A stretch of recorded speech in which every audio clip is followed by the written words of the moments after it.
What's going on, everybody? Welcome to episode 5 of Mac at Night. I am Armani Rose. I'm waiting on my other co-host, but we're going to have a lit night today. We're going to have a great conversation like we always do. And we want to say thank you to everybody who's been watching, who's been supporting. Thank y'all so much. I got my co-host and our guest in the queue. Make sure that y'all request to be on live so I can pull y'all up.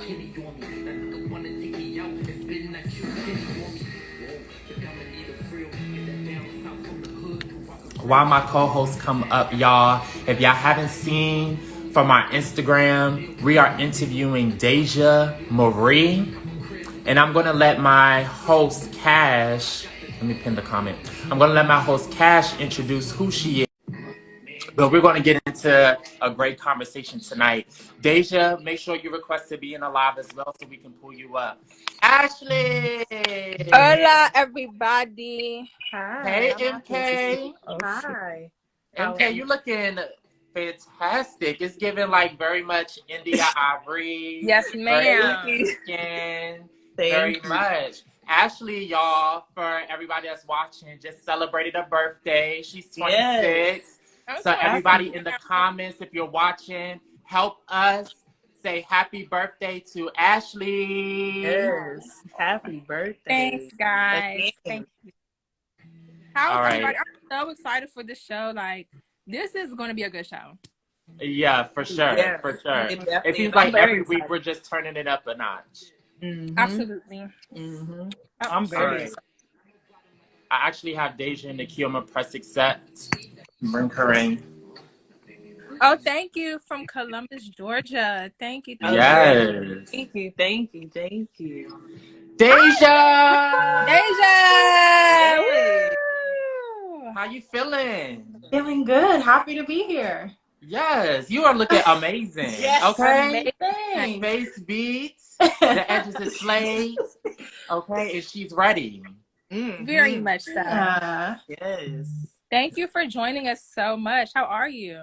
Of course. It's a pleasure. I'm happy to be here. I'm excited about tonight. Mm-hmm. Yes, I'm I'm excited for you as well. I'm so excited. I first want to start off the show by letting everybody know who you are and how much you've accomplished. And I just want to really take this time to just list your resume because you have a very extensive resume. And I'm so proud of you as a friend, as a sister. And let's get into the show. All right, let's do it. So, for those who know and for those who may not know, this is Deja Marie. Yes. She is a 25-year-old spiritually in tune author, dancer, flight attendant, and the founder and CEO of Ethereal Beauty. From a young age, Deja has done various genres of dance, from ballet to modern. She was a star on her high school dance team, and she also was a majorette dancer. She has also danced with many established teams such as the Lady Warriors and also Bliss. With her extensive background in dancing, she had went on to become a high school coach after she graduated high school. And then from there, she took her team, which she led from high school all the way to the top.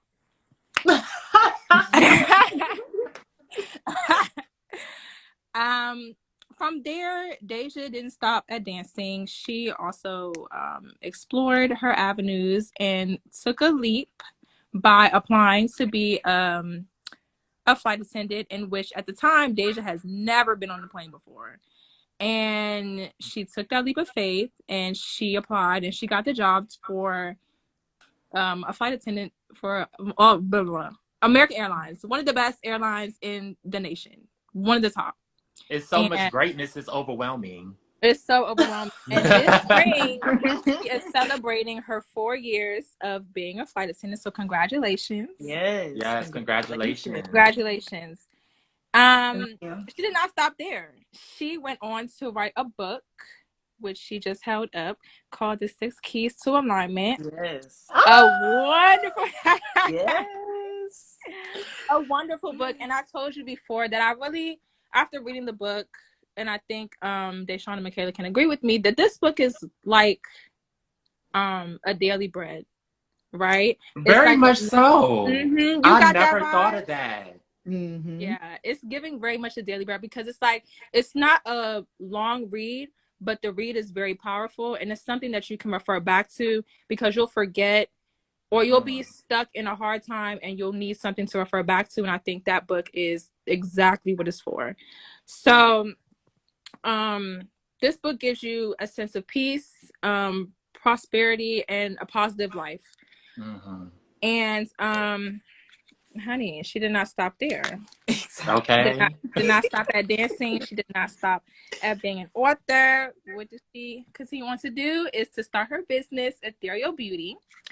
And Ethereal Beauty is a business where it just helps women to feel their best selves. And some of the services that she offers is lash services, teeth whitening, yoni steam, and soon to come, she will be doing Reiki healing services. My girl is global. She is here in the DMV. She moved to Atlanta for a little while, so she has groundwork there. And so I just want to say I'm so proud of you, like I said in the beginning. And I do want to get into some questions, and we all will. So I want to start from the beginning. I want to start with dance because when I first met you in ninth grade, you were gun ho for dance, and you still are. But I do want to ask, how did you start dancing, and like, what made you fall in love with dance? Was it a hobby? Was it a passion? What made you pick dance and take it so far and just be the best at it? Because you've done videos for Bobby Valentino. You've done videos for Yes. you did. We didn't forget, honey. You posted classes and you were a success at everything. So I just want to know, like, where did it start from and how did it get going? Great question. I started dance at 3 years old. So obviously that wasn't necessarily my choice. They put me in dance because they saw what they thought was natural talent. So my grandma put me in dance at the age of 3. And I stayed with that particular dance school, Joyce Laverne School of Dance and Arts, up until middle school. And then I was like, I'm tired of dance. Hate it here. Just because I was so used to always having rehearsals and I would want to be outside, like play outside, but I would have to go in the house because I had dance practice. So I wanted to quit. I wasn't feeling it in middle school, so I took a small break. But I feel like high school is when I felt, sometimes, you know, when you have a passion, sometimes you need some time away to truly appreciate it and understand and realize what that outlet does for you. So I feel like that small break I took is what kind of, at that point, I'm like, oh, okay, now this is what I need to be doing. So after that, it was like, I was super, super locked in past that point. Okay. And so, like I said, you danced and also you've taught a team. And so from being on both ends of the spectrum, which one do you find yourself that you resonate more? Do you like dancing more or do you like teaching? And which do you feel more fulfillment or get more fulfillment from? I would have to say for me, they're equally yoked. I like to share my craft with others, and I like to see, like, when I choreograph something, what people look like with my choreography on their body. And I like seeing people, like, when they're like, oh, I love this choreography, or, you know, or somebody showed me a dance I taught them years ago. I love that feeling, but I feel like as a creative, it's also important for you to be around other people's energy and learn from others as well. So it kind of just depends on how you're feeling. Sometimes as a creative, you want to learn from other people and get around other people's energy. And then it's your moments where you feel more fulfilled, just kind of expressing what you have to offer. And I will say, being on the end of a student, because I did take some of your classes, Yes. I did, and you also have taught me a private dance. I will say that you are very patient as a teacher, and I see that glow in your face when you see your students catch the dance and just love it and embrace it. And I just want to add, I was also at that Bobby Valentino class Loyal. that Deja Loyal. choreographed. Okay, it's It was definitely a amazing. vibe. It was a vibe. It was a whole Loyalty. vibe. And I think as a creative, you do want to just create that vibe because, of course, the craft comes with it. That's the essence of it all. But also, you do have to find that space where you connect with your students or connect with, shoot, if it's another creative, if you're coming up with a dance with another professional, you do want to find that balance, that vibe. And I think you do such a great job at it. Thank you, Courtney. Moving on, I do want to again congratulate you on your 4 years of being a flight attendant. Thank I you. do want to ask, I know that people love to know, what is the day in the life of your typical flight attendant day? One thing about being a flight attendant is that no 2 days are the same, honestly. Like, it teaches you how to be flexible. It teaches you how to go with the flow and be adaptable. One day, you may have to be at the airport at 4 a.m., 5 a.m. The next day, maybe more lenient. You don't have to be there until 1. One day, you may go on a trip that you come back the same day. You may be gone for 4 days. It's just constantly changing. And due to like delays and just things that you can't always predict, I feel like it really teaches you, no matter what comes up, make the best of it and go with the flow. Okay, yeah, I do. I can relate a little bit from being on standby. It does teach you how to just like adapt quickly, because there are a lot of flights that get canceled, and sometimes as being on standby, you may make the plane, you may not. You may make your 7 o'clock flight that you thought you were going to, or you may get pushed back till 3 o'clock. Yeah. So, that, I think that's a good aspect of, it's a cool aspect of, from being on standby. It's a cool aspect from my end, but I'm sure it's, even cooler being a flight attendant. It definitely, it has its ups and it has its downs, but as long as you're Yeah. open-minded, and it has its benefits. So if you can look past the fact that you're not going to have a regular schedule anymore, then you'll be fine. And I do want to ask, like, would you say being a flight attendant has broadened your perspective on life, being as though you've traveled to different places, different states, you've been in the country, you've been out of the country, you've been to islands, you've been to cold places where it's wintertime, it's summertime here and it may be wintertime somewhere else. So how has that opened your mind or your experiences of life? I feel like being a flight attendant really just, like you said, just broadened my view of the world. Like, I often will find myself, like, when we're flying over mountains, like in the middle of nowhere, like, you would see houses and just like stuff literally in the middle of nowhere, like in the middle of mountains, like just a few isolated homes. And it really just puts into perspective, like, it's life outside of Maryland. It's life outside of PG County. It's people that literally live in the mountains that don't have half the luxuries that we have living in a city or near a major city. And I find like being places that maybe aren't as developed, we take a lot for granted sometimes. And how I've gone to places that have a lot less and the people seem a lot happier.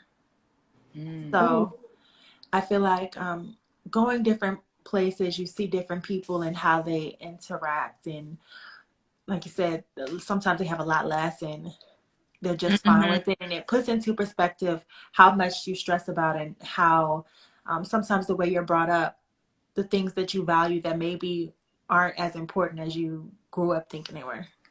Yeah, that's a good point. You go to places where people have a lot less, but they're a lot more happier. A lot happier.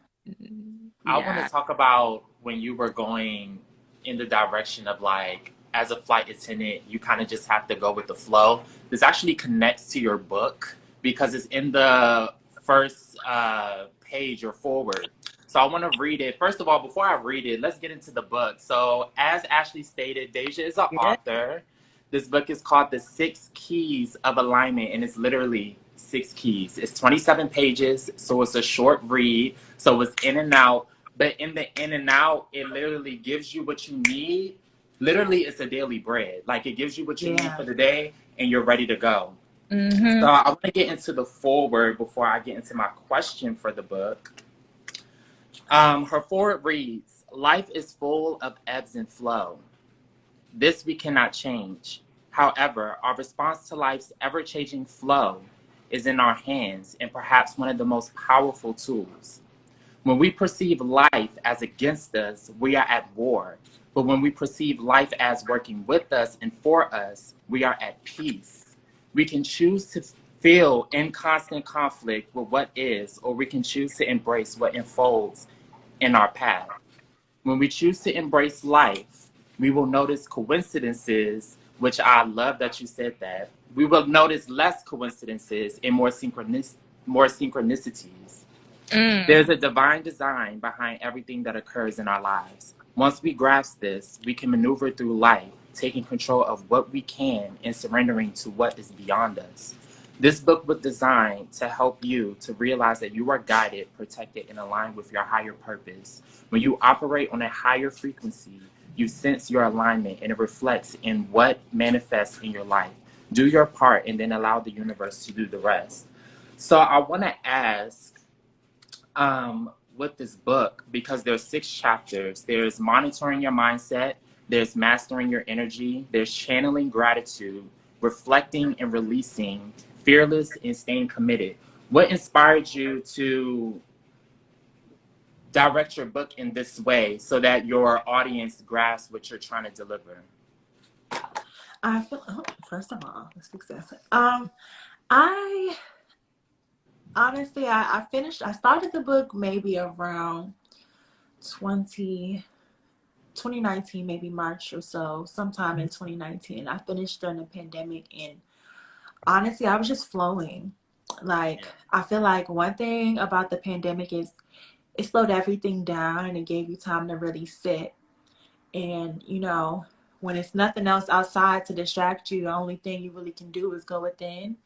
And I feel like me having that quiet time and me being in Atlanta kind of like by myself just gave me an opportunity to just flow from within. So the direction I went in, just each day I wouldn't force it. I just went with what resonated. Okay. So there's something that I read inside of your book. It was on page 2 that I wanted to get into. And this actually connects to the question that I just asked, with the development of your book and what inspired you. I know you said that you were in the flow, but obviously you have had to done some self-development with yourself in order to release this book. So Yes. on page 2, you wrote, to begin, it is important to understand that your mindset is what determines how you navigate through your life experiences. It can either propel you or be your crutch. To maximize your potential, it is important that you not only monitor the way that you view life as a whole, but most importantly, how you view yourself.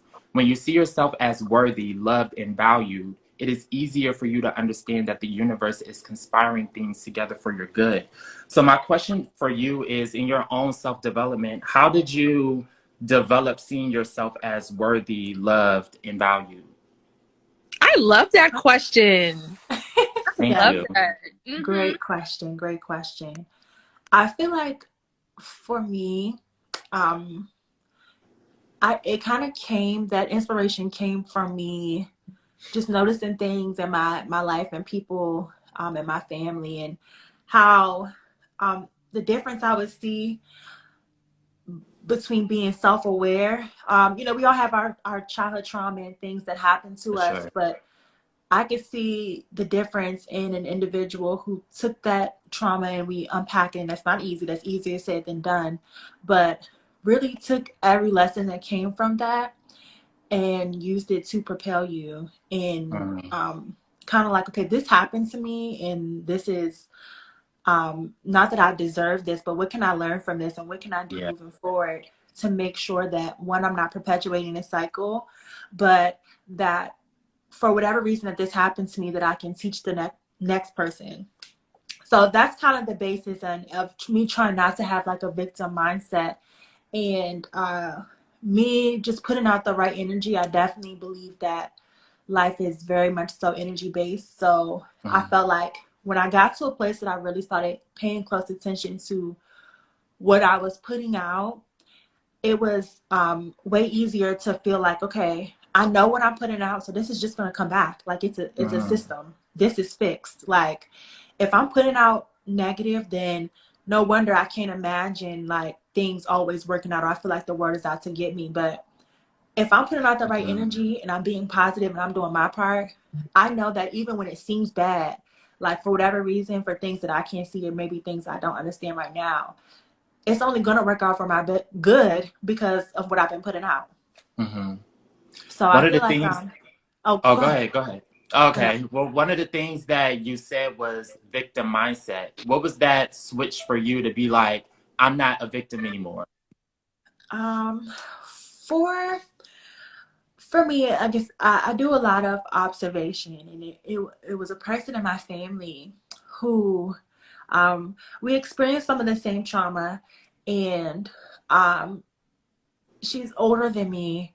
I kind of just feel like she kind of used that as a crutch to treat people poorly, if that makes sense. And not judging, but just some observation. She kind of Mm-hmm. used the experiences we went through to as a crutch as to why she wasn't doing the self work. And in pointing that out and talking about that and having conversations about that, it just made me realize, like, honestly, sometimes the things that you go through really are to help somebody else. And I know anytime I've gone through like my first experiences with anxiety and I wasn't familiar with it, and what helped me was knowing that it was a friend I had that said I wasn't crazy. She went through the same exact feelings that I felt.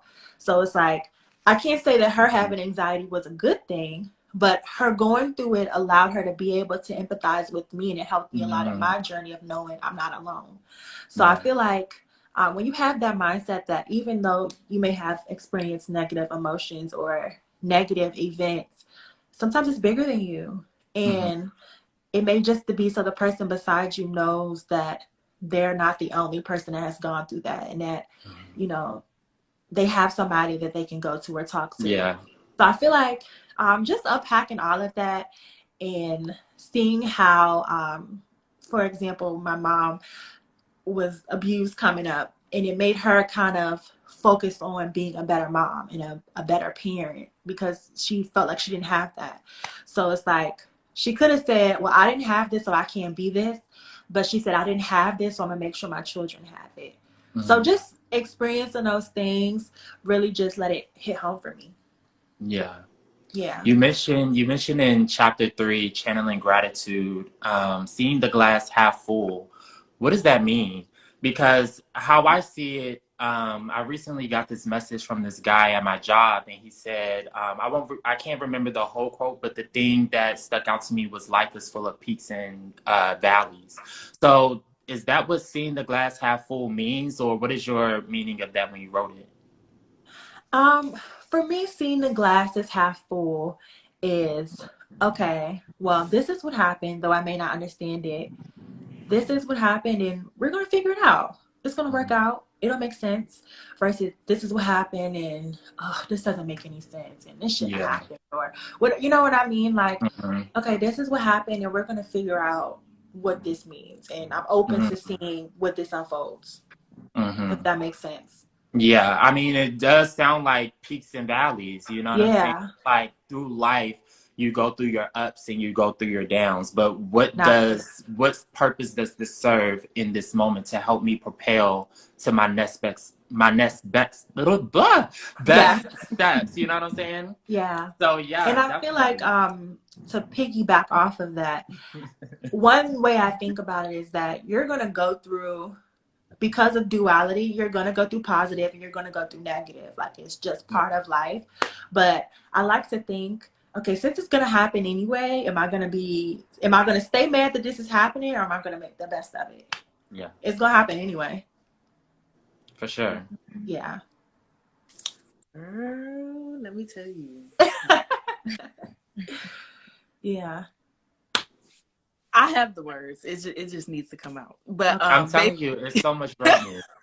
It's it's giving. so crazy. It's so crazy because I feel like what's so unique about this show is every single guest that's come on, I feel like y'all are all talking to me.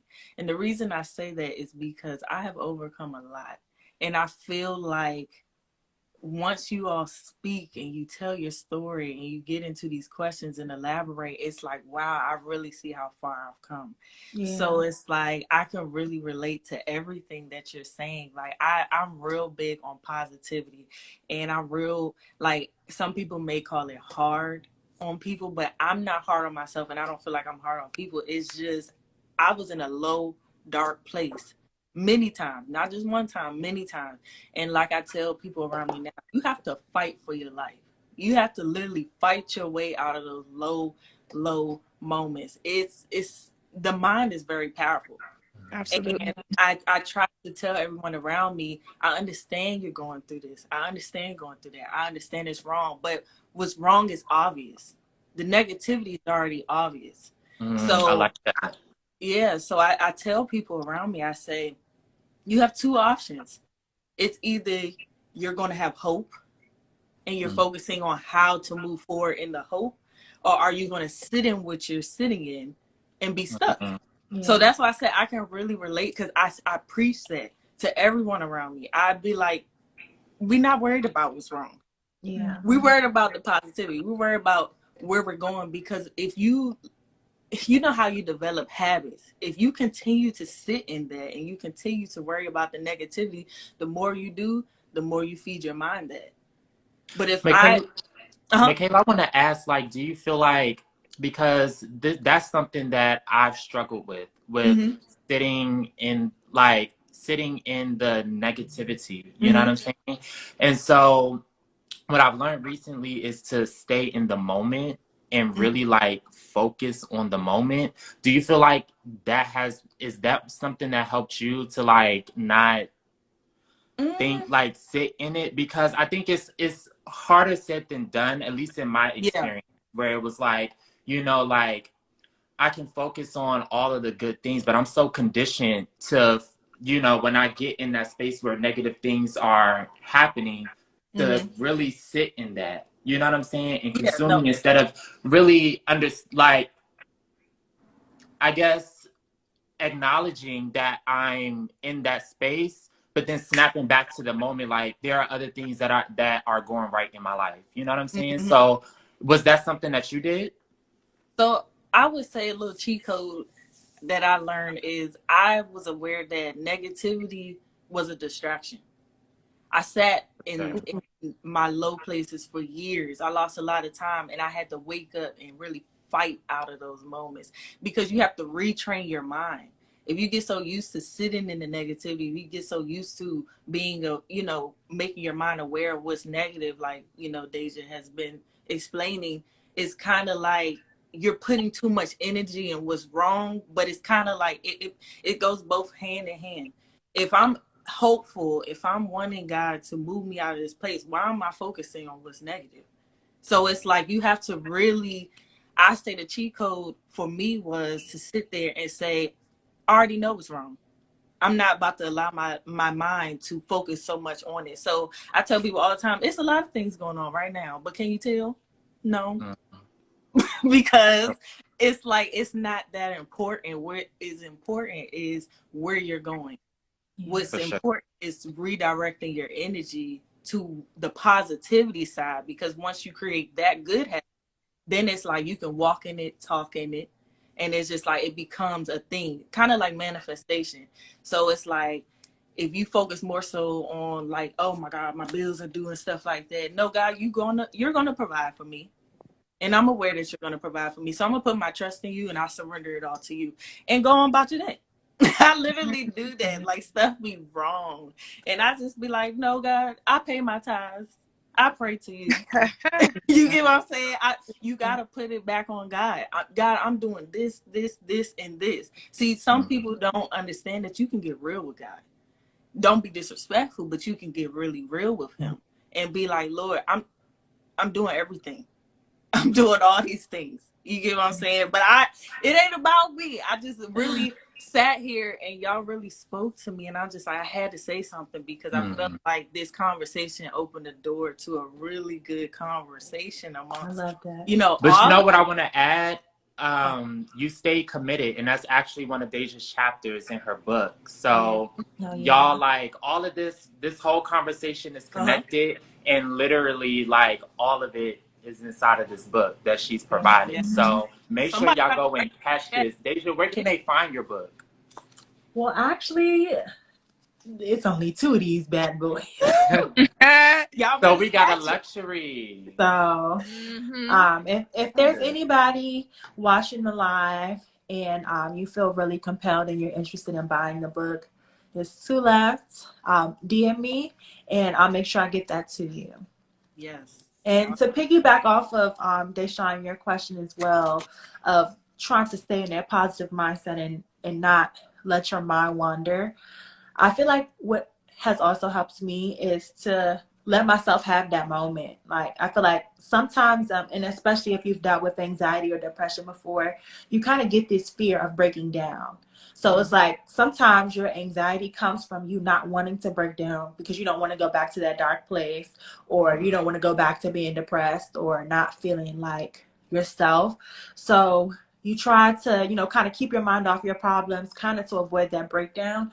And sometimes you just have to let yourself have that moment. You don't have to sit there for days. Let yourself, if you want to cry, let yourself cry. If you're angry, let yourself be angry. And kind of sit in that emotion and figure out, okay, where is this coming from? What is this trying to tell me?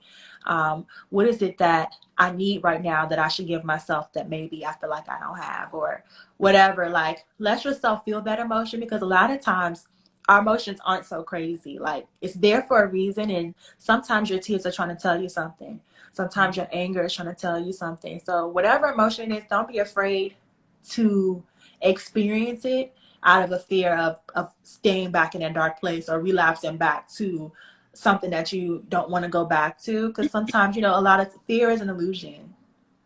So it's like you spend all this time trying not to like be too emotional, but that's part of our human experience. It's part of why we're not robots, and it's not just a button to turn this on and whatever. Like, part of us being human and having this experience is to be emotional and to have feelings. And sometimes in letting yourself feel what it is that's rising up, that's how you can go back to being positive. Like, okay, I let this out. All right, this feels better. Now what's my next best step? So just wanted to add that. I love that. Absolutely. It didn't speak to you. It didn't speak to you. So yes, Deja, I do have some questions for you. And my first one is, ethereal beauty helps women feel their best selves, which is also what the 6 keys to alignment does. What would you say drives you to help people get in tune with their inner selves? I would definitely say I've experienced not feeling like my best self before, feeling like you don't really have anybody, and just kind of like what anxiety would do to you, get in your mind and have you feeling down. So I feel like what I learned from that experience was just that you kind of want to put out, I try to be conscious to put out the energy that I would want to receive.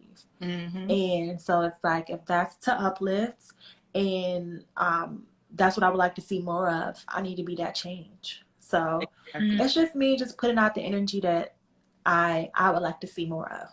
Exactly. And I can definitely relate to that. That's why I say you're basically saying it all. I'm I'm just soaking it all in. I'm just soaking it all in. Yeah. And my next question will be, out of all the services Ethereal Beauty offers, which one is your personal favorite and why? It's the teeth whitening for me. Right. Just sit you down. Here I you was go. gonna say, is it just for women? Because I need a teeth whitening. No, it's not just, we don't Okay. discriminate here at Ethereal Beauty. Exactly. Okay, No. period. Whoever wants to come can come. Definitely teeth whitening though. I feel like, I wouldn't say instant results, but an hour of your time, and I like to see the fast results, simple and straight to the point. So definitely teeth whitening is my favorite. Wow. Lashes close second. You said, what was the last part? Lashes close second. We love a good lash Yeah. set, but teeth whitening easy. I do want to say, Deja, before we move into the game, thank you for, I don't know if you noticed how much, and maybe you haven't noticed, or maybe you do notice, but we're so young, but you've contributed a lot already to the world through your book, through Ethereal Beauty, through your dance, through flight attendant, like everything. I know because your personality is just so contagious and it's so positive and uplifting. I know you touch everybody that you've talked to. So I just want to thank you for everything that you're putting out into the world, because this world is a crazy place. And I know like it's so easy to be negative, especially because of the pandemic. Everybody's alone and secluded and ostracized. And through that, you stay uplifted, stay positive. And just like you said, you want to put out what you want to see. I think you're definitely doing that again through the book, through you just being on here. And I want to thank you for, giving positivity into the world. Thank you, Ash. And also, I wanna say, being an example to our community and where we come from. You know what I'm saying? Because it's very important to what I'm learning now is to bless the people where you come from and to invest into the community where you come from, and that's what you do. You know what I'm saying? Like, I watched you on your Instagram story giving out these books.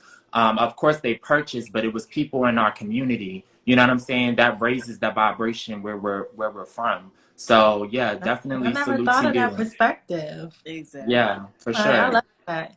No, thank you. And it's so amazing because it's like you're meeting people where they are. And I think it's very important in life.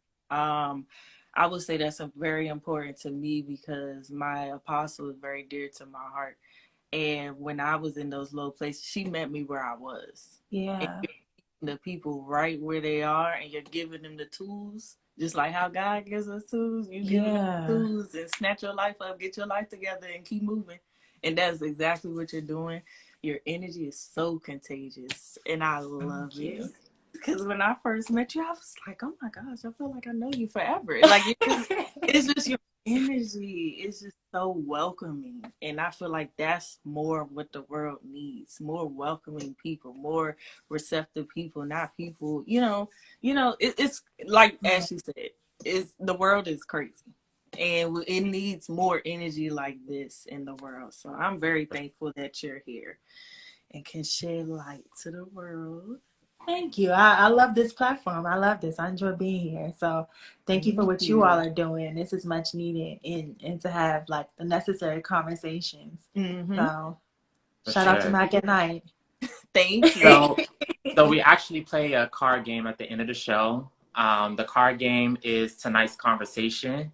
Michaela, you got the cards, so pull them out. Yes, I do. In this segment, we just ask questions that are on the card, and we just answer them.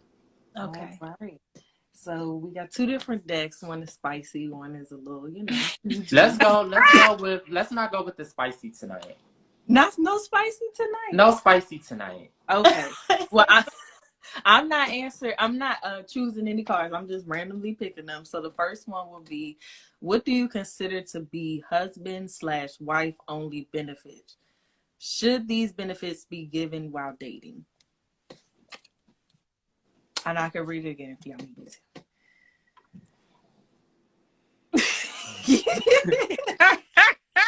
to. I'm still working with it too. I feel like that is such a question for later on me, because the me right now, I just don't think that I'm mature enough to answer that in the way that I can envision me answering it in the future. I just can't articulate it right now. And I respect that. I still need help with this. If anybody else can dissect this for me. I mean, if we're keeping it biblical, it should be the sugar, but we're giving it out. So it's my little boyfriend. So okay, I can't really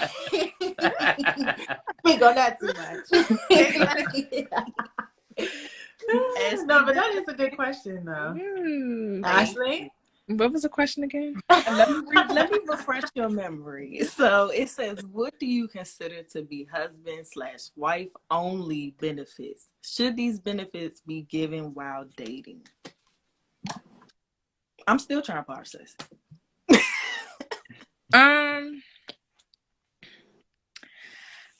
I would say, child, I don't know. I'm over here trying to think of a good answer. I really don't know. That's next caller. Look, next okay.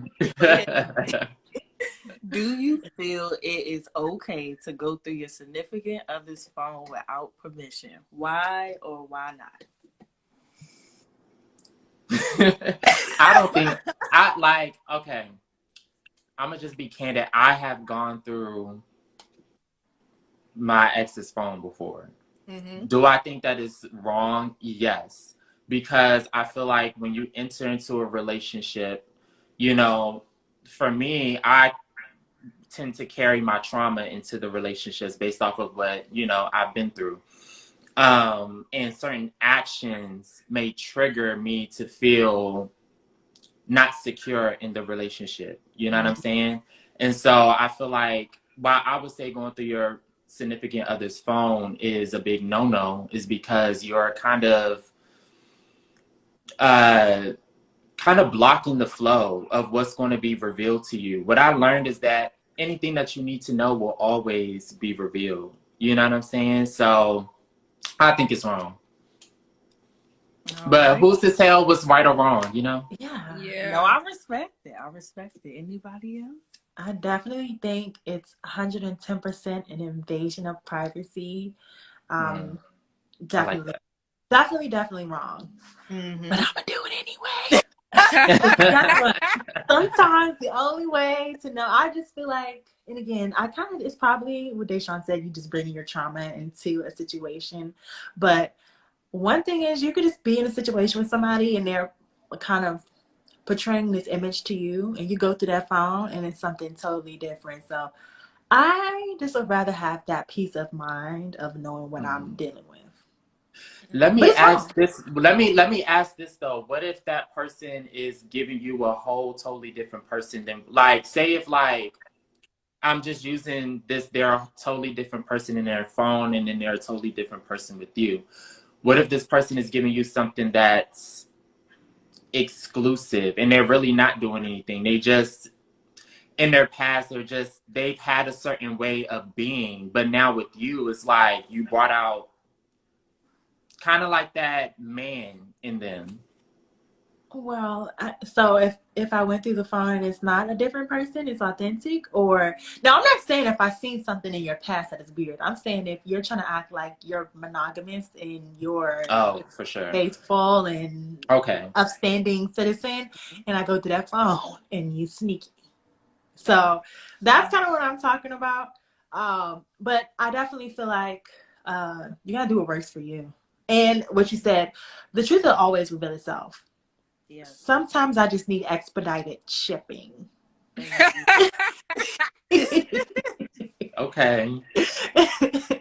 Ooh. You know that feeling when you about to go through their phone and it's like your heart drops to your stomach and fucking that. It's like, whoo, I know what I'm about to get myself into, but shit, let me see what's going on in this phone. Exactly. That's so scary. But is it wrong? Like Deshaun said, who's to say what's right and what's wrong? But yeah.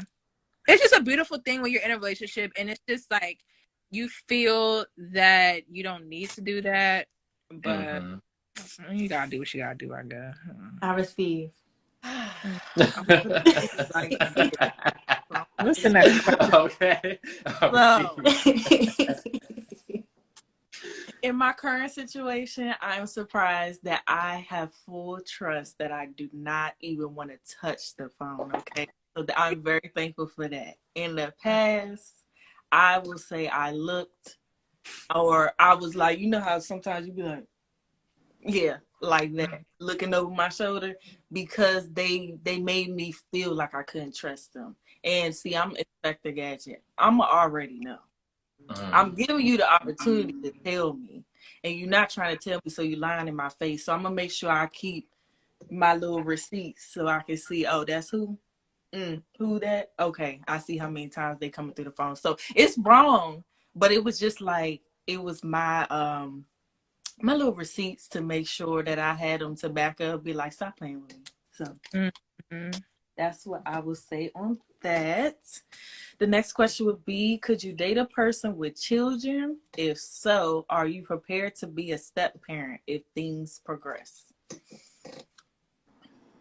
I I'll answer. I'm gonna say I would date somebody that has kids, and I don't know if this is because like my mom met my dad when he already had children. So from that point, I just really don't want to discriminate against like, oh, you have kids. I'm not dealing with you.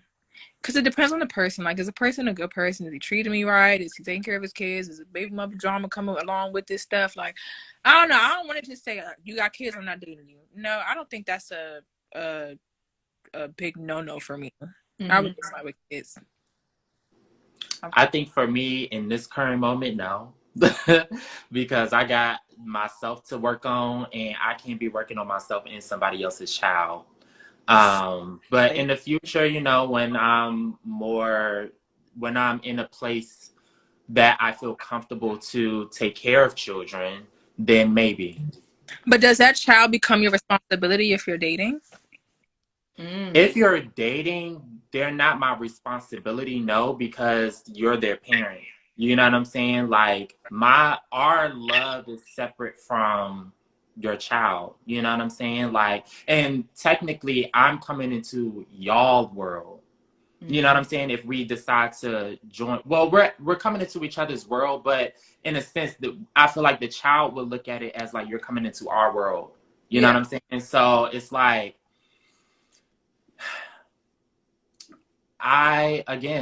when I get in the place of being comfortable to have children, that would be something that I would have to figure out then, because I would want to, even for the child, before me and the person decide whether we're going to have a child together or not, I would want them to feel comfortable being around me, you know what I'm saying? And comfortable just being themselves, period.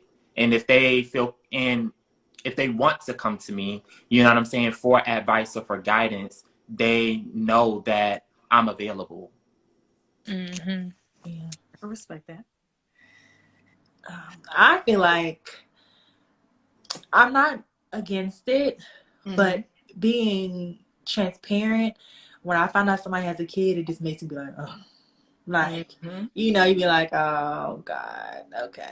I've never been serious with somebody that has a child, but I definitely feel like if you are in a relationship with somebody with a child, like, you kind of do have to step up to the plate a little bit. Just I don't know. Because I remember my dad's girlfriends. Wow. I'm exposing him. Oh. But yeah, like my dad would have girlfriends, and like I would like when they were really nice to me and taking me out and doing things like that. And you could also tell when your parent is dating somebody that's treating you weird. You'd be like, oh, I don't like them. So I feel like if I was to cross that bridge and deal with somebody with a kid, I would definitely treat the kid with a little dignity. Come on now. Yeah. So, Lord, y'all keep having me in this. Okay. I'm going to be very transparent. I'm going to say in the past, and probably still current, I would say no. The reason being is because my last situation was a situation where dude had a baby on me, and I'm going to speak my truth because this is what the show is about. I'm not holding back. And that scarred me because I'm sitting here like, oh, hell no. All this time, all this love I'm giving you, and you go do that to me? No. So it kind of scarred me to the point where I was like, I wasn't even interested in kids. I wasn't even feeling the whole kid thing. But then I got to a place where I was like, okay, I love you. I'm here with you. I'm trying to make this work. So therefore, how can we move forward in this? So I can relate to what Deja and Ashley is saying. Like, sometimes that child does become your responsibility, especially if you're trying to work and grow with that person. Because then I was like, okay, well, let's bring son here, stuff like that. Like, do those things so that we can grow in this and actually see how it goes. Because I'm one of those people. I'm a team player. Like, I'm gonna really try until I can't try no more. But I would say once that ended, it was just like, kid, no, I'm not interested, because it was just the scarring. I was just like, like, I don't even have my own. So it was like, why was I interested in someone that had kids? And it was people that I was talking to, and I was just like, you're sweet, but that child part it's a no for me, because I just knew I couldn't do it in that moment. But do y'all feel like how your significant other is to the child, or how he is as a parent shows how he is as a person. So if he's doing good by his kids, and if there's child support or just spending time, that So, in turn shows you that he's a good person. so I might add to that, and I'm gonna touch base on Simone Madison _ Hey girl. Her comment said, yes, it does. Baby mother calling you instead of the father. Okay, that was like my situation. When your baby mother is in the way and it becomes with the baby mother one and baby mother this and that, it's like, no. Yeah. And that was what my situation was. It was a big no for me. It got in the way. Yeah, I feel like it just takes, it really varies person to person whether you can handle it, because it's a lot of things that go into it. It's a child involved. You know what I'm saying? Like this child has to be guided and nurtured. You know what I'm saying? And like Deja said, it's kind of like you, in some ways, when it's getting serious, you'll have to step up to the plate and take on some of that responsibility because you love, that person. So I think it just, varies person to person. No, I definitely can relate. And it's okay if you can. If you can't handle it, like, don't try to force yourself to be in a situation if you know what, right now, I don't think I can handle that. You know what I'm saying? Because not only is it him, again, it's the child. And that's for me, the main concern is like the child. So. Exactly. No, I respect that. So the next question would be, if your significant other gets their dream job in a city far away from your family, are you willing to relocate? Yeah. Yeah. I'm going where my man go. I can make it work. Like, if we in love, we married, like, and you got a job somewhere else, like, you gotta do what you gotta do. You know what I'm saying? To make it work. And I feel the same. Because, I mean, with my professions that I have, I can pretty much move anywhere. So it's like, you tell me when and where, I'm gone. Or if we got it like that, you know what I'm saying? Like, while you're gone, we can have a house in the U.S., you know what I'm saying? And we can travel back and forth. Like, it just depends on the situation. Exactly. Yeah, make it work. Anybody else? Y'all good? No, I agree. Yeah. Okay. Be on. All right. So moving on. So who is the most important? I said it all wrong. Who is the most important person in your life besides a family member, and why? I know the answer to this one for me. So I'm gonna go first while y'all pondering on that. I'm gonna say God. God is the very most important person to me, because when I was in low places, and still go to my low places because I'm really authentic, God is my best friend. In those times where I'm alone and by myself and don't have nobody to talk to, because I just need to close myself off from the world, I feel like he is my best friend. I can sit with him even though he's not here with me, he's still here with me. So it's like, I would say God, because that's my biggest cheerleader, my biggest supporter, my strength to move on. So I would say God for me. For me, I don't, and this is just me, you guys, I don't categorize God as a person. I categorize God as a being. So to answer that question, outside of a family member, it'll have to be Ashley. Like, her and her sister are like the most important people to me, because they're just like, they've always been there for me, highs and lows, and like still to this day, like, it's just like an unconditional love. So I love that. I love you too, Pookie. Deja? Ashley? Wait, I can't include. What can I include? Family. No family members. No family members. Okay, Ashley, go ahead.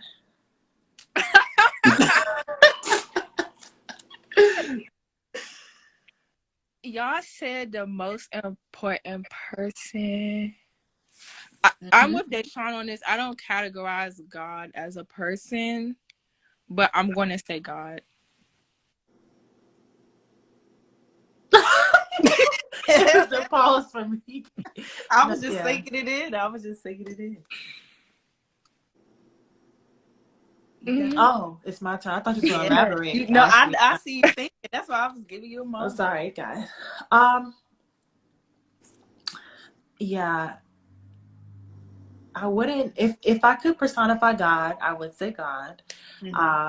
Outside of that, honestly, I can't really narrow it down. Like, I feel like um the people around me, everybody is a key player, and everybody helps me through my day to day and is important to me, and means I can't really single out one person. Like, everybody is definitely a key player in my life. And I was gonna say that. Can you like collectively say friends and make that one person? Because I feel like everybody around me is like that one person that just like is so important to me. Yeah. So if you No, that out. Yeah, I definitely like that. like I think that's a really good answer because it was like the first person that popped up in my mind, and I keep saying that person because I really God is my homie, so Period. that's my Period. person. Yeah. Yeah. Like I do have those people in my life too, but like all y'all saying, the list go on. So Yeah. I could narrow it down to one. But I know we probably crunching on time, so I'm gonna move to the next. Yeah, one more question because we're All about right. to actually end time. All right. So do you feel like people should only date their equal? If so, describe your equal. If not, explain.